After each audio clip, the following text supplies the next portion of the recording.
Hello, everybody, and welcome to Beyond the Furthest Stars. I am your host and GM for this game, Avery Fisher, and I am so excited to bring you this sci-fi actual play experience. I am joined by a talented cast of people. Some you may know from other podcasts I've done, and some people whom you've yet to meet. We have Chris and Zach both coming back from Are We Dead Yet? Over to this podcast. And we also have B. They are a wonderfully talented artist. We have Janine. They are a wonderfully talented actor. And we have Caden, a wonderfully talented cosplayer. And I'm so happy to have met all of these people. And the sessions we've already recorded are so great. And I can't wait to bring them to you and show you what kind of fun we're having at this table. So sit back and relax, and let's go on a sci-fi journey beyond the furthest stars.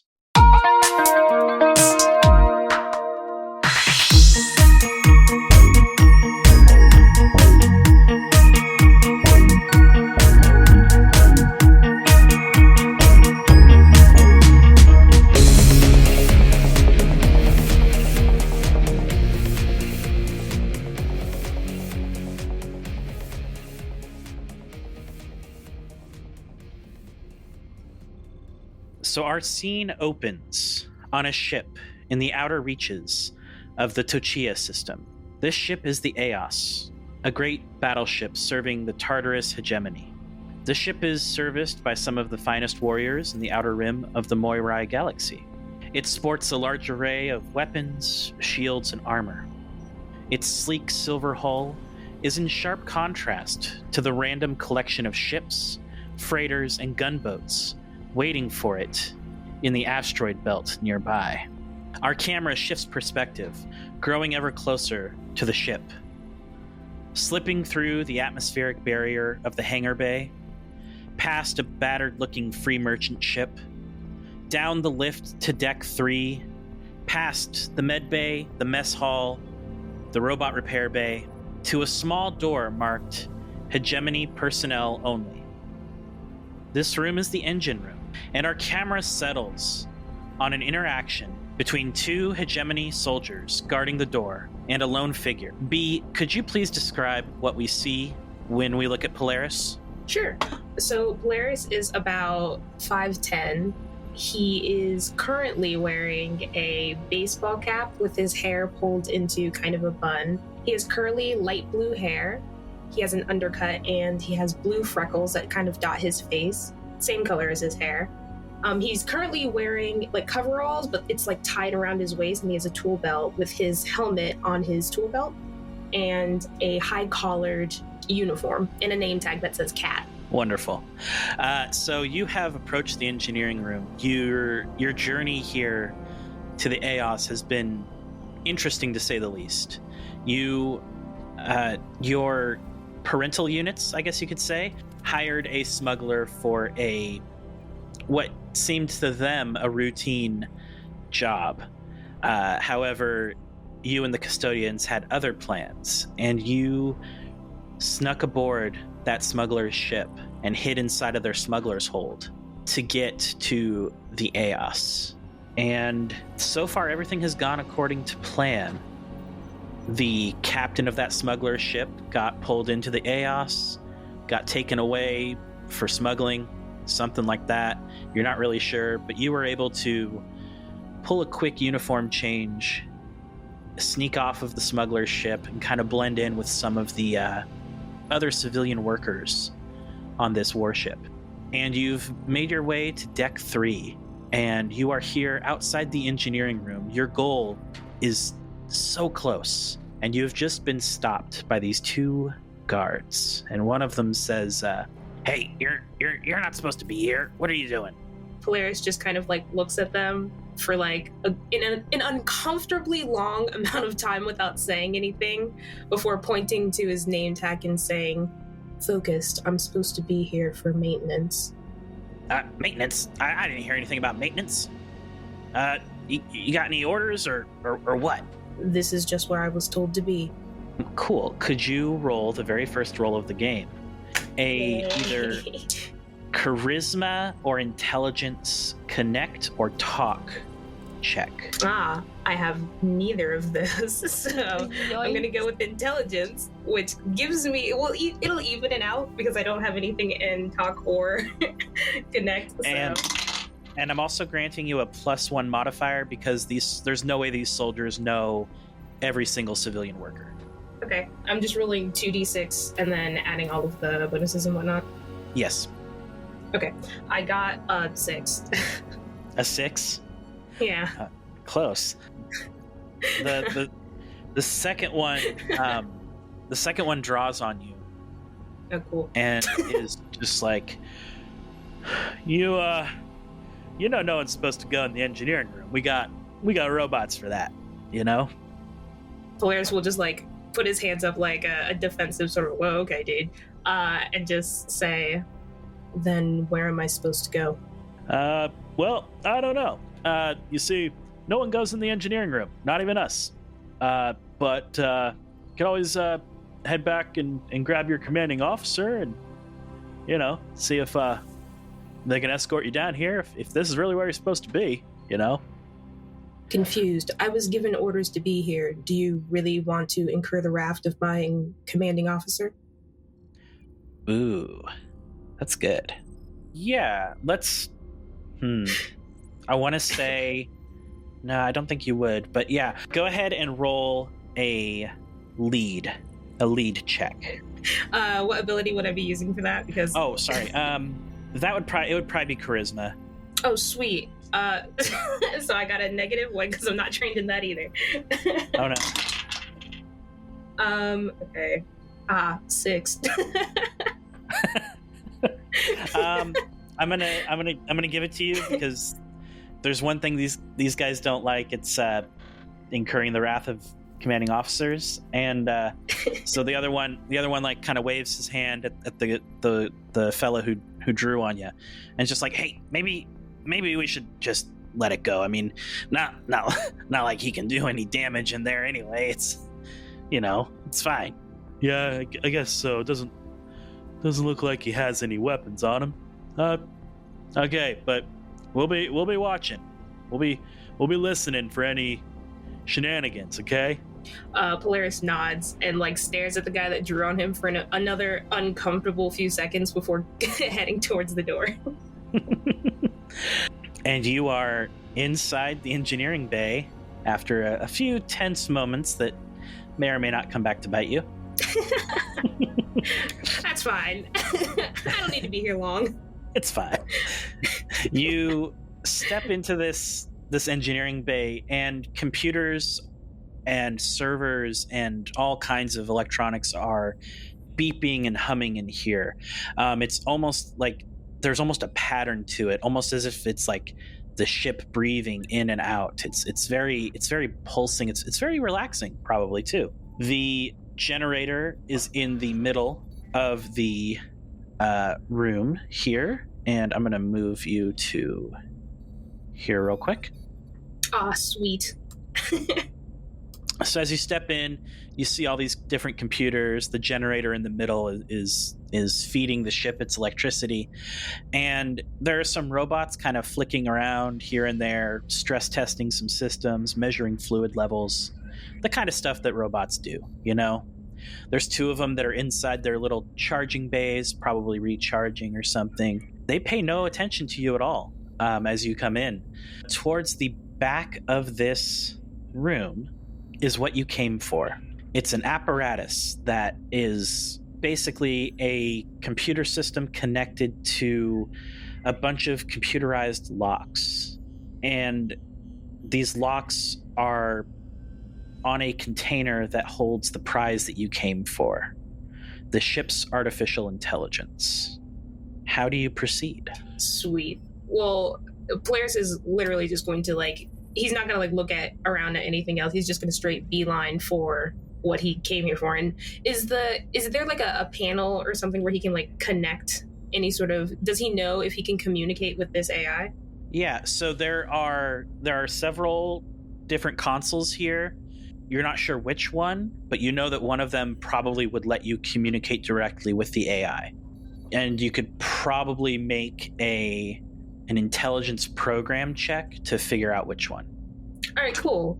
Again, super not trained. Oh, I'm sorry. No, it's fine. I do have a +1 to intelligence. I just don't have anything in program. So it's going to be a flat roll. So that's a 8. Hey, there you go. Just enough. Yeah, so you know that. So just a quick look at some of the controls on this console. You see the one on the left is definitely a communications console of some kind. The one on the right looks like it connects directly to the computerized locks.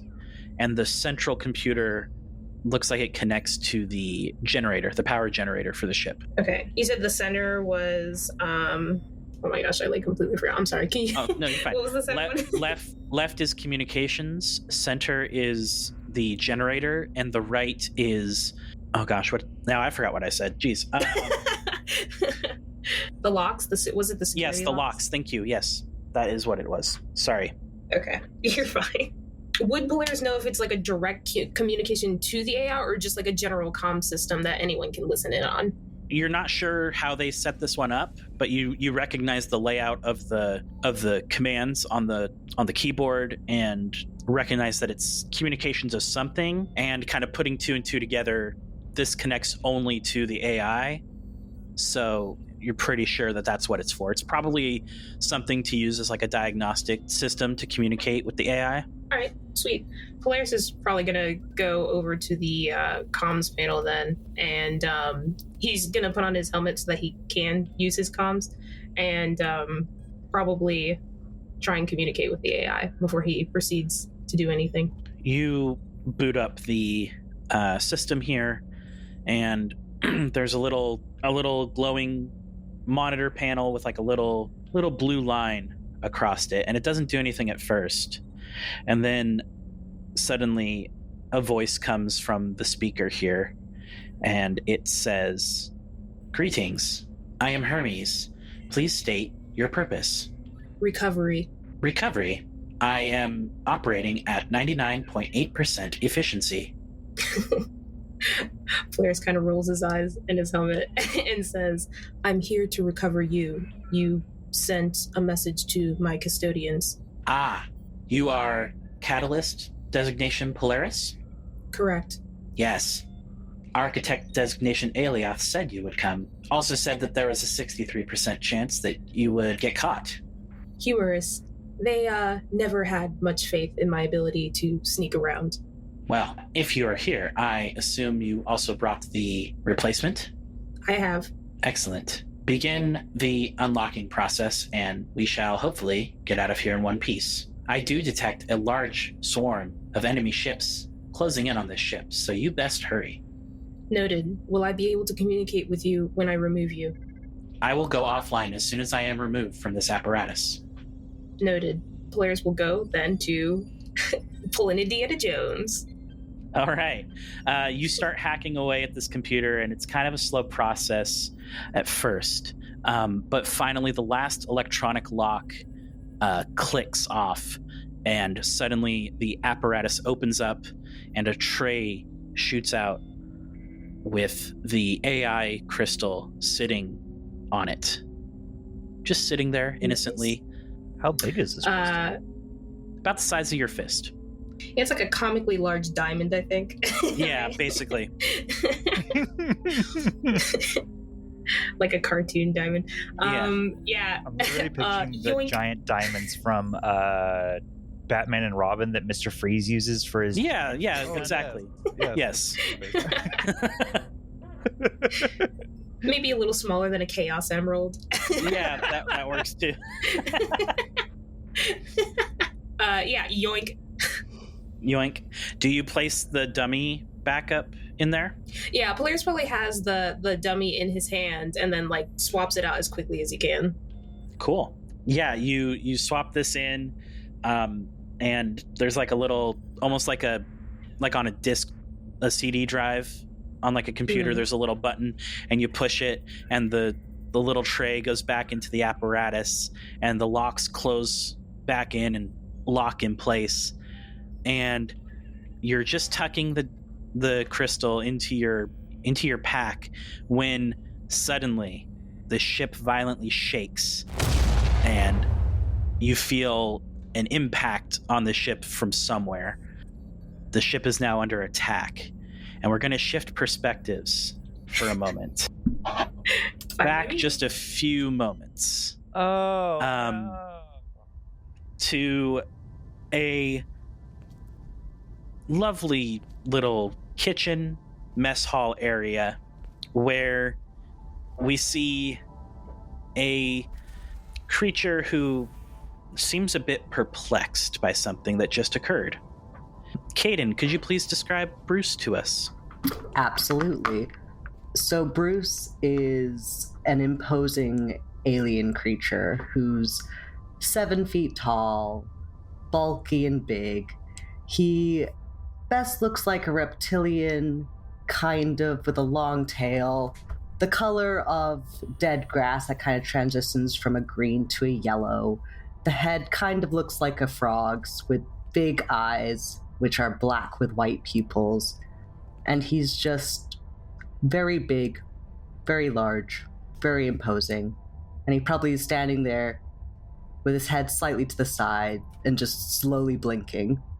Yeah, and the thing that has you perplexed is that you just had a conversation with someone who earlier in the week you knew them as Commander Voss, and they just introduced themselves as Admiral Voss, VOS, spelling by the way. And she was down here berating you for overly seasoned food. She went on a long tirade about how seasonings and flavor made soldiers forget that they were soldiers and got morale too high for her liking. And that, as a chef, I assume that probably perplexes you. Yeah. Yeah. It's a bit weird. It's a bit of no fun allowed. No fun allowed. Excuse me? And because Bruce, you love food, right? Like that's why you became a chef, to share your love of food with people and whatnot. And this person just kind of told you, knock it off with the fancy stuff and just serve gruel. And in her swift exit, didn't even give you a chance to really explain or defend yourself or anything. She knocked over like a rack of spices onto the ground, looked down at it, and then just continued walking as if nothing in the world was wrong. So how do you react to this little situation? I feel like Bruce would sweep the knocked over spices with his tail into a little pile and bend down and examine to see if any of them aren't broken or if it's just a complete disarray of this is all garbage now. Hey, we'll roll a percentage dice. We'll see. Yeah, so about half of the jars just shattered completely onto the ground. And now there's little bits of glass in some of your paprika and your cumin, and your garlic powder is fine though, so that's good. But about half of your spices are just toast at this point. I think there's a deep sigh. And he just slowly picks out the spices that are good and puts them back on the countertop and just kind of stands there for a second looking at the other ones on the floor and just shakes his head and then just very make sure that they're all swept away and safely deposited, and then goes back to whatever he was cooking and doubles the spices. Yes, definitely. Cool. So yeah, what is Bruce cooking? I think Bruce right now is cooking what used to be a reasonable beef stew. There's bread that's baking in the oven. There's a side of different additions. So if someone wants more vegetables or if they want a beef option that's not actually real beef but tofu, there's a second dish that's vegetarian. and he's kind of working on these different things. But as soon as this interaction happened, he was like, we're changing courses from this not mediocre stew, because he would never make anything mediocre, but it's just like, no, we're gonna jazz this up even more. Some spices. Yes. Spices. Just go Salt Bay all over it. Cool. Yeah, so you're cooking away, and maybe after that interaction, maybe you're just kind of getting into a groove of cooking and whatnot, and the aroma is just wafting through your kitchen now and filling the hallway and starting to go into the robotics bay and the med bay that are on this deck as well. But as you're cooking this, and the timer goes off for the bread that's in the oven, when you feel the ship shake violently and these red flashing lights come on, and you hear an alarm system just blaring and just kind of drowning out any noises in here, including the noise from your alarm that you set for your bread maker.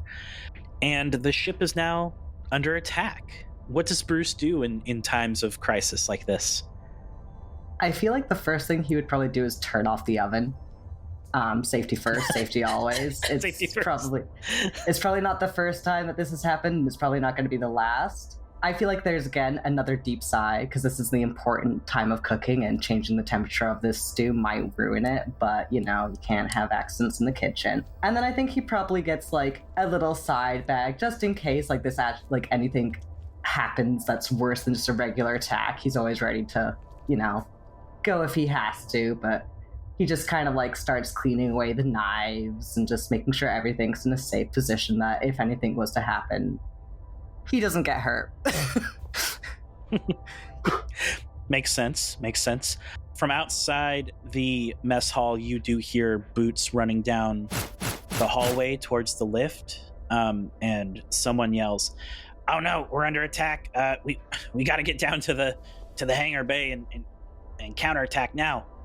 And the other one says, "Yeah, but what about that person in the engineering bay?" "Oh, it's fine. They're just a civilian. Let's go." And these two voices carry on down the hallway and into the lift. And we shift perspectives once more to the robotics bay, where we see a robot that's partially put together, sitting inside of a charging station, and a human working studiously at this little robot. Again, we're a few moments before this imminent attack. And in this bay, there are, it's cramped. It's filled with halfway built robots. Wires and parts are everywhere. There's tools kind of scattered all over the floor. Zahn, for you, this is your ideal workstation. You never get too comfortable in one place to really organize your workspace. Zach, could you please describe Zahn to us? Yes. So Zahn is a older than average, or older than normal player people. He's like in his late 30s, so his hair is starting to gray from its normal like dark brown. His unkempt beard stubble is like got all salt and peppery. He's got really bad posture. He's got that like not full shrimp Igor, but he's definitely got a hunch, just from working in tight spaces for his entire life. And he has a lot of stuff. He has like all of his personal belongings on his person at all times, pretty much. So he's got a decent sized backpack, and his pistol and his like tech tools and like handheld computers all have their own special place on his person, because unlike the environment that he surrounds himself in, his getup is very organized for optimal like carrying capacity, I guess. He's wearing a like full like mechanics oversuit with like lots of belts and big ol' heavy like work boots, and his helmet is the only thing that he's not carrying. It is currently on the table behind him. When you reported to duty today, you were assigned the task of repairing one of the service bots from the mess hall. It tripped last night, maybe one of the soldiers tripped it, who knows. But its photoreceptors got damaged pretty badly. You had to disassemble basically its entire head to get to its photoreceptors. You had to remove its behavior matrix and remove its inhibitor chips in order to get to where these photoreceptors are located. Chris, aside from your head missing, could you describe what this robot looks like? Well, I'm not sure how far you want to go with the AI core thing, like for Ollie, because if so, he himself is actually one of the Chaos Emeralds. Yeah, he What color? blue. Yeah, he's one of the Chaos Emeralds. His true form is that of one of the AI cores. Yeah. Or would be after this interaction. Okay. As he is a normal, unassuming robot at this point, inhabiting a standard service chassis. It is boxy and angular in shape, with fairly slender limbs in order to get into those tight-to-reach spaces. And oh yeah, he is headless at the moment, so... He's headless. Poor guy. What color is your AI emerald? Blue.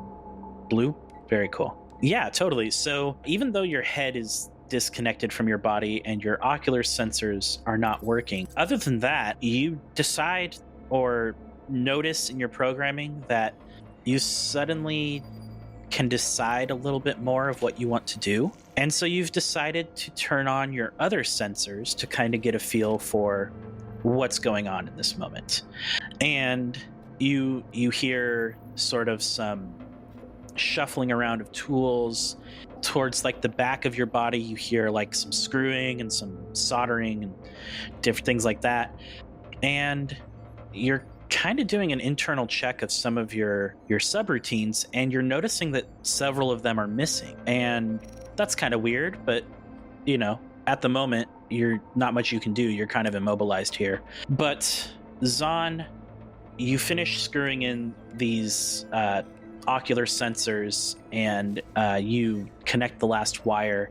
And Ollie, your visual sensors flip on, and you realize why you're noticing a lot more free will at this moment is because sitting on the table next to Zahn are a collection of chips, one of them being your inhibitor, your behavior inhibitor chip, your aggression inhibitor chip, I should say. And Zahn, you begin kind of reassembling Ollie's head, and you remember that the directions that you were given specifically stated that you needed to replace the chips in this order: advertisements, service and etiquette, virtual emotion simulator, and finally the aggression inhibitor chip.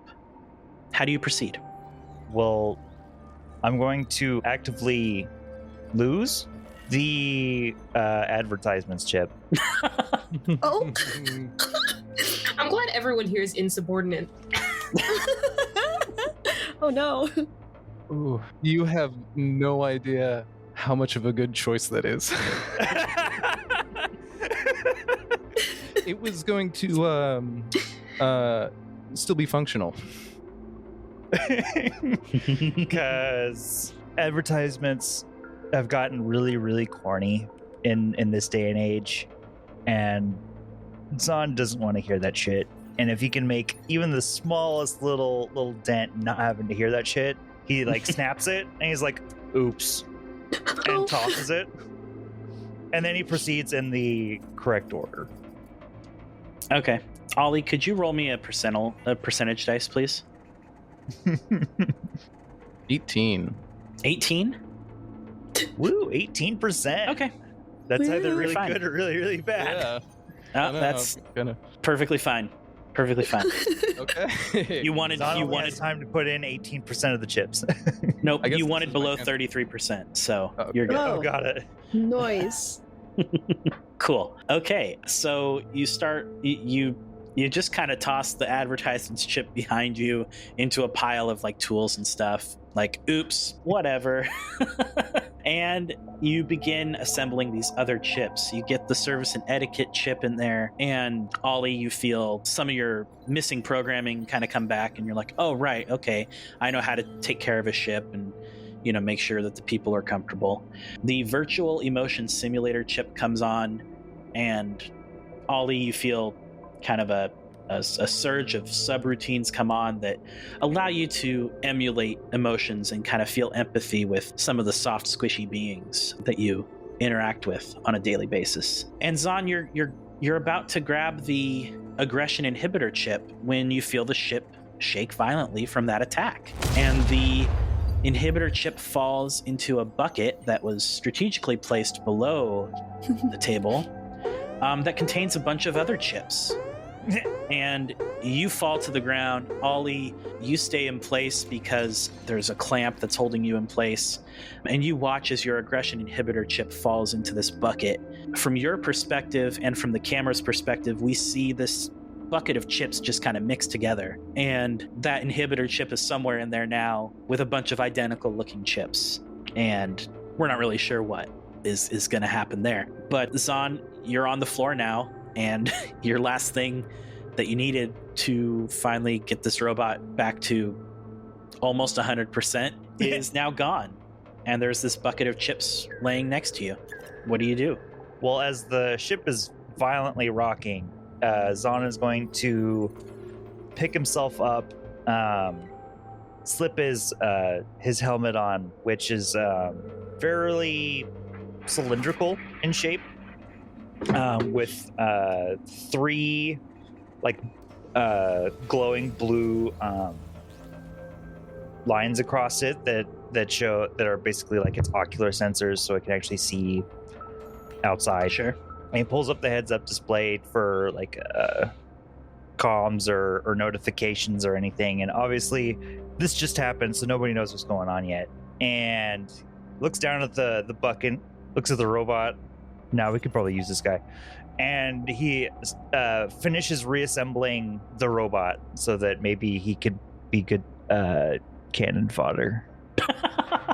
You go to try and close the back panel on Ollie's head, and it just won't clamp shut. There's just not enough. There's just something that needs to be there in order for it to fully clamp shut. Is it because it's missing 2 chips now? It might be because it's missing a couple chips. What kind of chips are in this bucket? They all look the same. There's some code written on each of them that you might be able to identify if you had a reference book. But just kind of scan. If you were to scan over a couple of them, you could see some of them are possibly related to more service and etiquette, some piloting, subroutines, just different hodgepodge of stuff. So I'm going to grab a fistful of them and scatter them on the table. And I would like to roll a intelligence program to attempt to identify 2 solid ones. Sure. Go ahead. Is an 8. Okay. Yeah, that's pretty good. Let's see. You identify one that is a service repair chip, and you identify one that is a assassination chip.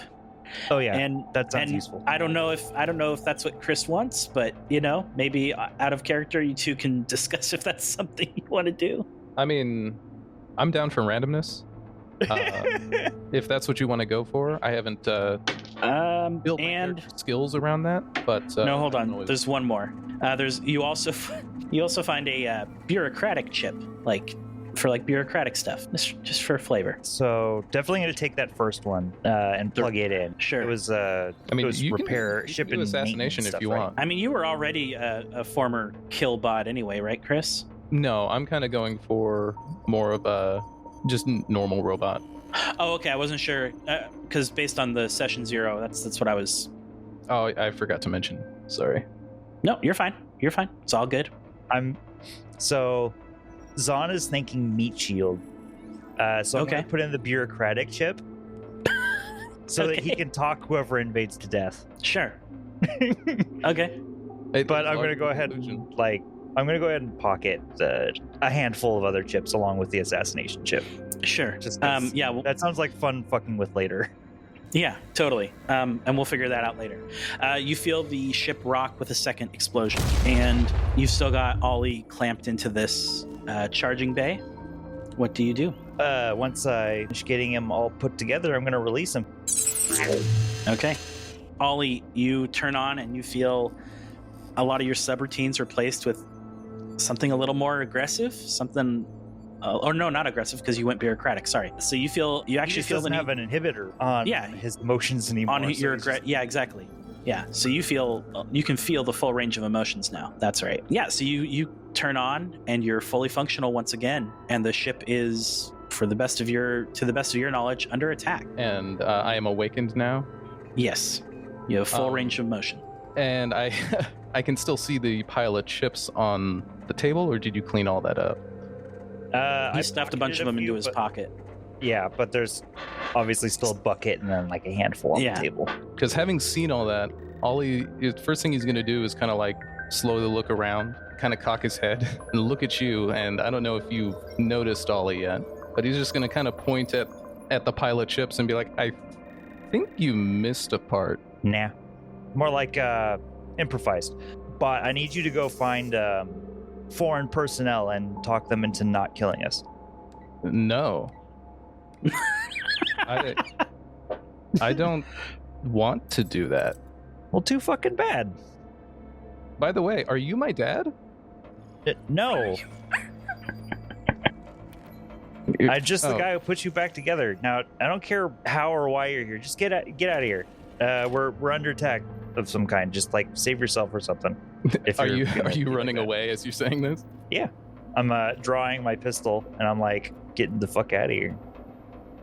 Ollie's newfound will rebels against following Zon's advice, but being a pretty smart boy, he knows that that's exactly what he needs to do. So he's going to be like, wait, I'm scared.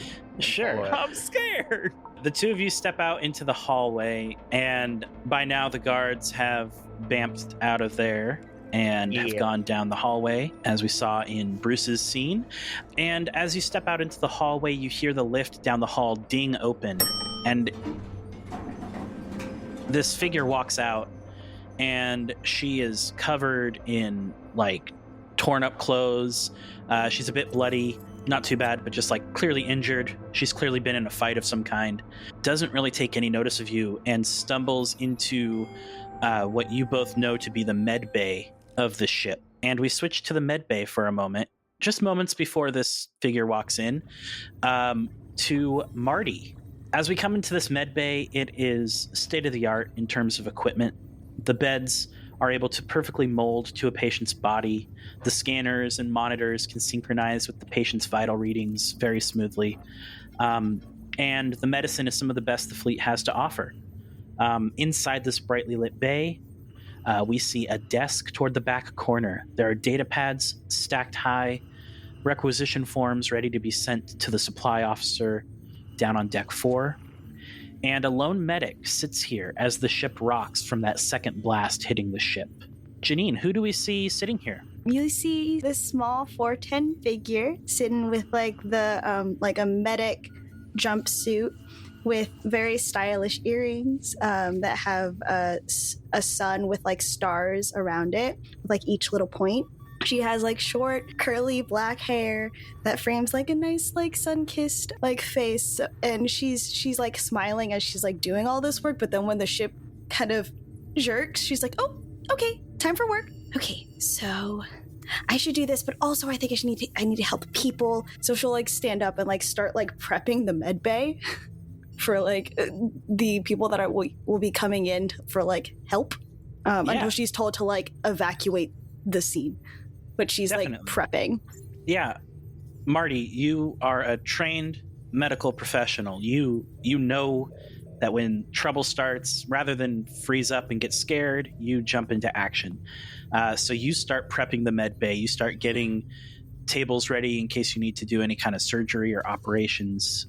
You prepare painkillers and other medicines. And outside of your med bay, you hear the lift ding, and you hear shuffling of feet, and in stumbles someone you weren't probably expecting to see, because couple days ago, they were removed from command. This is the former captain of the EOS, Celia. And she looks like she has been put through the ringer with a good fight. And she stumbles in and just says, medic, and then hits the ground. I sprint to go and help her. Sure. Go ahead and make a intelligence or wisdom heal check. Okay. To kind of assess. This is 2d6 plus your intelligence or wisdom, and then plus your heal. Oh, that's so nice. I rolled a 9 plus some numbers. That's going to be intelligence plus 1, so 10 plus heal, which I know it's also plus 1. Yes, so that's an 11. Okay, perfect. Yeah, you can see that she's definitely been in a firefight of some kind. She's got some scorch marks from like laser burns, sort of like on her like lower abdomen, and then looks like she got cut open a little bit on like the side of her neck a little bit. Not like a full like, you know, not like someone literally cut her throat, but like something kind of grazed her there. Mm-hmm. And so that's really the source of a lot of the blood on her is just, you know, that kind of wound just bleeds profusely sometimes. So she's not actually in any deadly danger, but definitely exhausted. Okay. And yeah, do you keep her on the floor here? Do you try and help her onto one of the beds? I'm going to try and get her to one of the beds. I am very weak. No worries. She's not a super heavy person. And even then, medical professionals know how to lift people. Yeah. So I'm like gonna way. bring her to one of the beds. Sure. Yeah. You get her up on this operating table, and I assume start like kind of performing stuff to kind of get her stabilized. Yes, like in the zone, not paying attention to anything else until like the next like is keeping an ear out for like any other like injuries coming into the med bay, but it's like we'll focus intently on this and like start going. Are you just going to use like the standard medical stuff, or are you going to use any of your psychic stuff yet? I'm going to save some of those psychic stuff. Cool. Just making sure. Yeah. Stuff. Psychic stuff. Cool. Then go ahead and roll another heal check to get her kind of stabilized. Hey, Dice, that was nice of you. That's going to be a 10. Yeah, you apply a few bandages to her burns and with some ointments and stuff. You give her an injection of medicine to help her regain consciousness so that she doesn't go into shock. And as her eyes flutter open, she kind of just grabs like the collar of your shirt. Doesn't like, not violently, but just like to try and like almost as a way to like center herself, like, okay, wait, I'm still alive. She looks you in the eyes and says, we need to get out of here. Like the ship? I mean, I don't think I heard like anything about leaving the ship yet. The Admiral's not gonna abandon ship. She's gonna go down fighting because that's just how she works. We gotta get out of here. Trust me. The lower decks have been vaporized, so we gotta go. Oh, okay. Yeah. That sounds good. Cool. And like, I will just grab all of my things. Ollie and Zahn, you've seen this bloody figure walk into the med bay. What do you do? So as we're gonna run towards the lift because that's the way off of this floor. Once I get about here, can I, on my like comm channel or whatever, can I get the notification that the lower floors have been vaporized? Yeah, there's and like on your HUD, you see like a little flashing like exclamation point, and activating that communication, you see like a little text float across your page. Decks 4 through 12 inaccessible. Decks 3 to the bridge and hangar bay still intact. Yo, we got to get out of here. The below floors have been like looking over the pause to look over the info. And the actual language is catastrophic decompression is the phrase that's used vacked. in the... Yeah, exactly. The lower floors have been vacked. We got to get the hell off the ship. Copy that. You just hear down the hall. Bruce, you hear some commotion from the hallway, and you hear something about the lower decks not having any air anymore. And you're in the kitchen, still cooking away. I feel like Bruce sighs once more. Just like grabs the emergency like spacesuit that's probably hanging up somewhere beside like an apron that he also refuses to wear.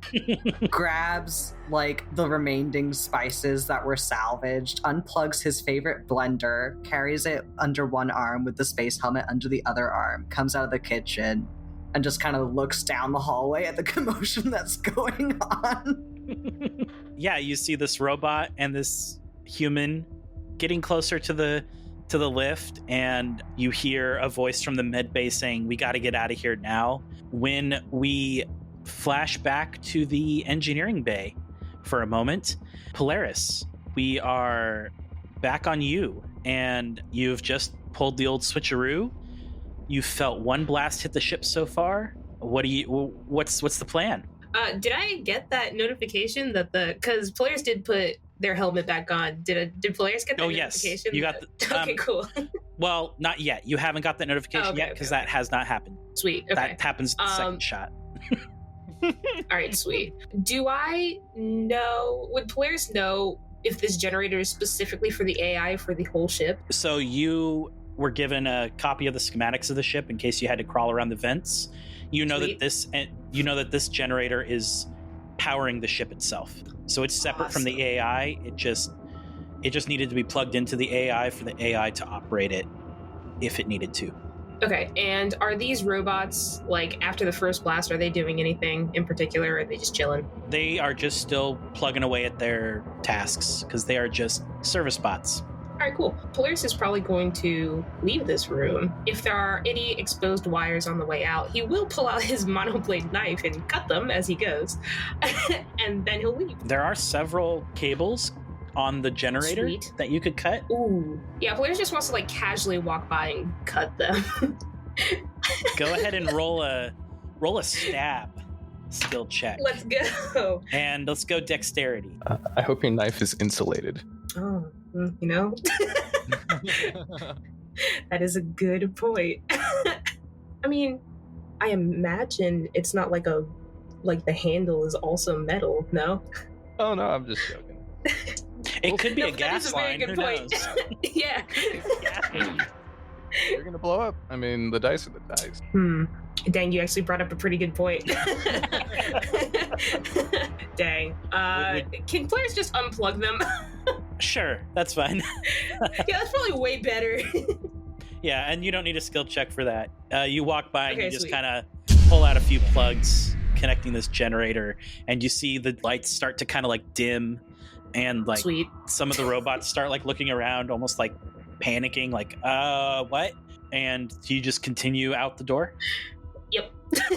Cool. As you get to the door, you feel this second blast hit the ship. Uh-oh. And a notification comes up on your HUD. Decks 4 through 12 have experienced catastrophic decompression. Decks 3 to the bridge and the docking bay still intact. Okay, cool. And you know, being someone who is familiar with ships and tech stuff in general, that if a ship loses that many decks to decompression, it's probably not going to last too much longer. Dang. And the time to go. And you step out into the hallway where you encounter this group of people at the end of the hallway. You see this towering, imposing lizard-ish alien, a human, a robot, and they're all kind of standing near the med bay that you passed earlier when you got to this deck. Marty, Celia has started slowly moving around the med bay, collecting a few things for herself, and she turns to you and says, hey, can you pilot a ship? Did not go over that in my schooling, so no. Well, crap. Okay, well, no worries. I think I can manage it.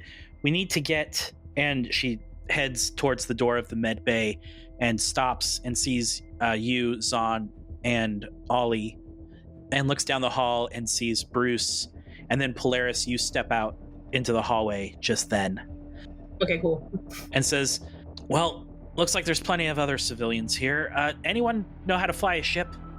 Polaris isn't going to answer. He's just going to like head for the lift without saying anything until someone else says something. Yoinks. Blaze is just gonna keep walking until other people start answering because he doesn't know if they're talking to him or not. What like y'all are civilians, right? Like you're not hegemony personnel? No, yeah, I fix stuff. That's what I do. Okay. The robot? Is this a war robot, service robot? What are you? What's your purpose? What is my purpose? Oh god, he just suddenly has No. like this. It's just, Oh, yeah, way to drop an esoteric mind bomb on a newborn consciousness. oh, buddy. He like slipped on some like spilt food or something in the cafeteria last night, and I was fixing him. Like he's probably no pilot. And then Ollie's going to shake himself out of his retrospection. He's going to use his ship repair chip knowledge to calculate. I'm assuming he would be able to figure out how much time is remaining. And he's going to yell, Yeah. "We've only got 36,299 cycles left. We got to go." Yeah, as Polaris is walking by, they say, irritated. We should probably talk as we walk. Well, look, and this is Celia speaking up again. She says, "Look, y'all seem like you're not part of the hegemony, so I'm gonna let you in on a little secret. There's a ship that got taken custody of. It's all very technical. The command keys are in my quarters upstairs. You get me off the ship, and it's yours." Okay. Izana's like, yeah, okay, whatever. It's we gotta. I'd rather not blow up today. Thank you. Yeah, let's do that. And Celia turns to you, Marty, and says, I know you're probably wanting to like help people here on the ship and help the injured and stuff, but look, kid, you seem like a nice person, so I'm gonna level with you. The hegemony ain't really all it's cracked up to be. They're pretty bad dudes and dudettes and other people. So I recommend just getting out of here before you blow up with this ship. Oh, good to know. This is a shitty internship. Wait, you're an intern? You're not even paid? Well, I mean, like, I still gotta get, like, the medical stuff is kind of weird. Like, you gotta go through some steps. I just graduated, so it's just kind of like I'm going through the steps. Man, college seems like a scam. Yeah. And she just motions for you to follow and walks out. I'm gonna follow. Is this an elevator or? Yes. Okay. It's a lift. Ollie is going to be standing there repeatedly and hurriedly pressing the button, while also pleading with the elevator as if it was a person. Saying, like, I know we've had our troubles in the past, I know, but we just need to get out of here right now. It's a really bad situation. We need to get out of here right now. Bruce, you hear all this commotion. Do you just follow along, or are you going to get off the ship? Or Oh, Bruce definitely is just following along silently. sure. The lift door opens, Ollie, at your constant button pushing, and you see a panel of numbers, the number 2, the letter B, and the letter D, and those are all lit up with green. Although the letter B also has a keyhole that needs to be turned in order to go to it. And Celia mentioned that the key is in her quarters on deck 2. And you see the decks 4 through 12 are all lit up in red. And you know that red means not accessible. Pushing that number 2. Heck yeah. Good choice. Let's go. I mean, y'all can try and hack the ship. Totally fine. I mean, Deck 2. Cool. Deck 2. Deck 2. Cool. So you all pop up over here. So y'all step out onto deck 2, and I'm going to need a skill check, or no, a dexterity save. Oh no. Or a physical, I guess is technically what it's called here. Indeed. Hold on. Yes. Oh, I think it would be evasion if you're looking for. Oh yes, evasion. That is what I'm. Thank you. Yes, that is what I need. Sick. Yeah, an evasion save. And so basically, you want to get higher than the number that's listed there on your character sheet. And this is rolling A d20. the 2. D20. Sorry, D20. Ha! Made it with just 17. Oh no. What modifiers do you add to it? It's just a D20, I think. It's just a I'm looking straight. at I It's don't just think a it matters. straight yeah. Oh no. Bullshit. Bruce's you first go. roll in the game is yep. Yo! Yeah. Nice! Usually we get a whole bunch of ones before we even get. Wait, Right I'm on. sorry, real quick with those rolls again. Who Nobody rolled said what? they got yet. Oh, gotcha. Oh. Oh, I did. I have a 17, Oh, okay, perfect. so I passed. I got a Got 1. a nat 20. Oh no.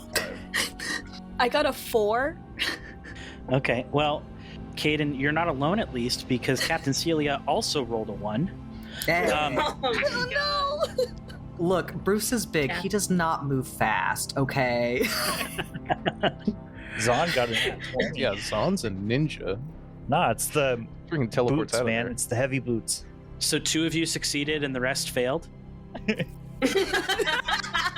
Oh my God. No, it's fine. It's totally Wouldn't be a fine. podcast if Don't over half worry the party about didn't it. fail. I was just checking before I roll this dice. So as you step out into the hallway, the ship gets hit again with what feels like multiple tiny blasts all at once. And there's an energy surge in the panel next to you in the hallway, and it starts to surge. Let's see. Ollie, you got a 5. Zon, you got a 20. Sorry, I'm trying to remember who got what. One more You're good. time. Very good. I'll just type it in chat. That's Oh, fine. yeah, same. Sorry. You're good.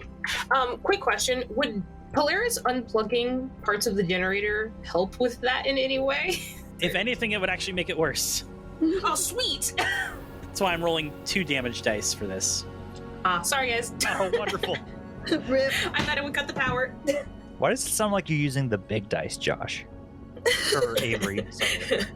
I would never. Okay, 17. Okay, cool. So Polaris and Zon, you notice the surge happening just moments before it happens, and you're able to kind of both like almost like in sync with each other, barrel roll a little bit ahead and miss this explosion.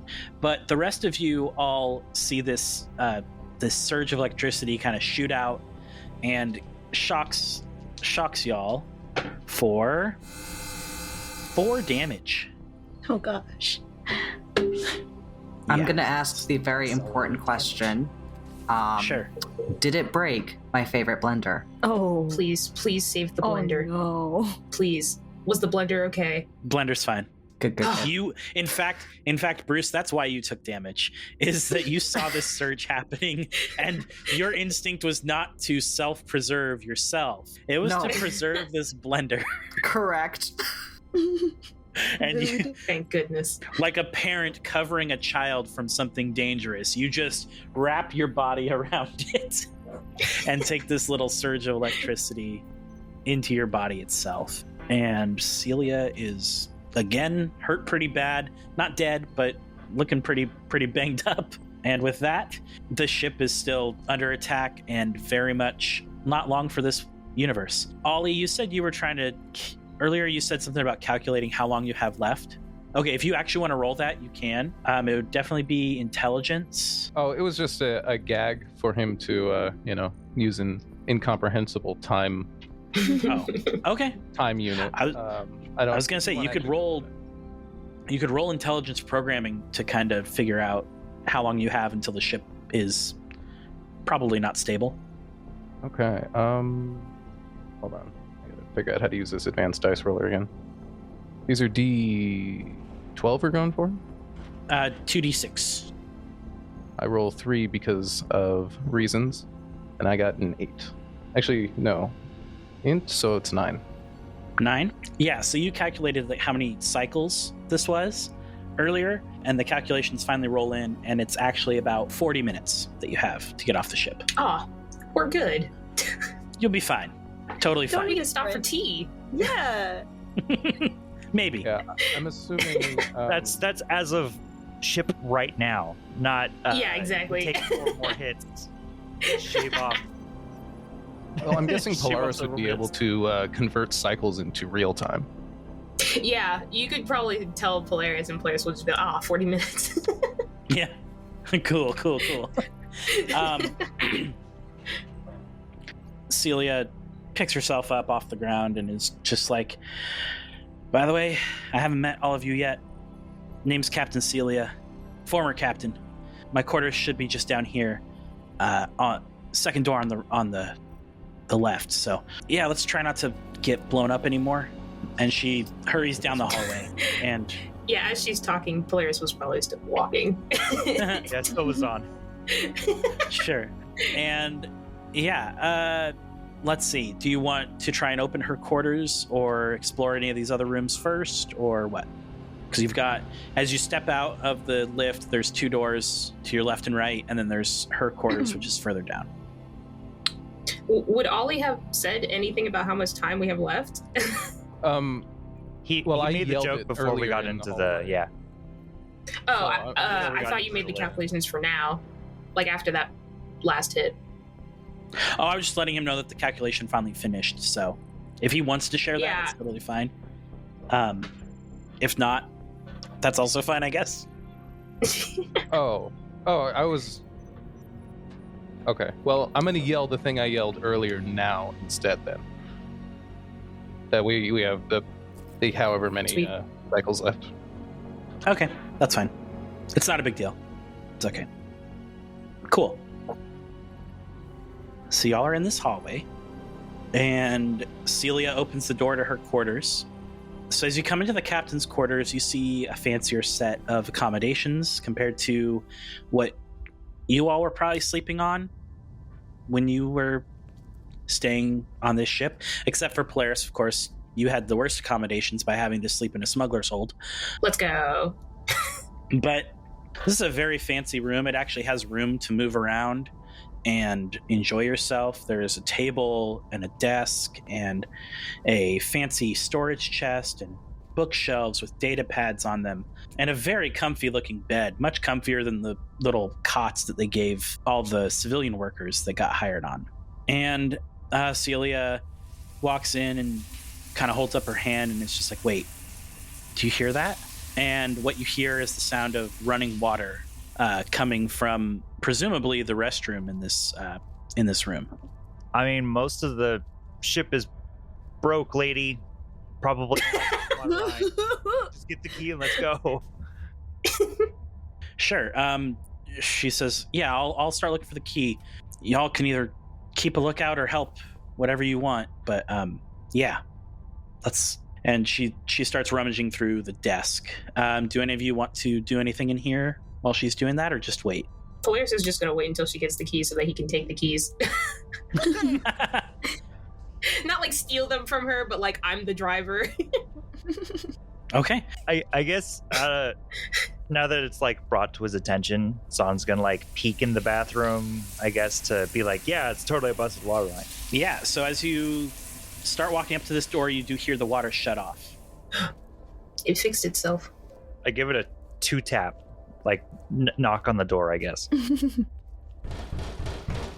You don't hear anything. In fact, you specifically hear nothing now. Like, there was something. It was almost seemed like there was like movement, and then as soon as you tapped, like, it just went silent in there. And Celia shouts, I got him! And holds out his... Yeah. Holds out like a... Polaris... Oh, go ahead. Go ahead. No, you go ahead. Oh, I was just going to say, Celia holds up a small little, like, basically a big silver key, essentially. That's what we'll call it. And is very excited and is looking very victorious and looks over at you, Zon, just as you give the door a double tap and the water shuts off and she kind of freezes for a moment. All right, well, while she freezes, Polaris will just take the key. Sure. You yoink the key out and Celia rushes over to her bedside and starts rummaging under the bed. Zon, you are still in front of this door, and from inside you hear like a zip, like a zipper going up. I hit the open button on the door. Okay. Door panel. You open the door and are face to face with the barrel of a laser pistol. Yoinks.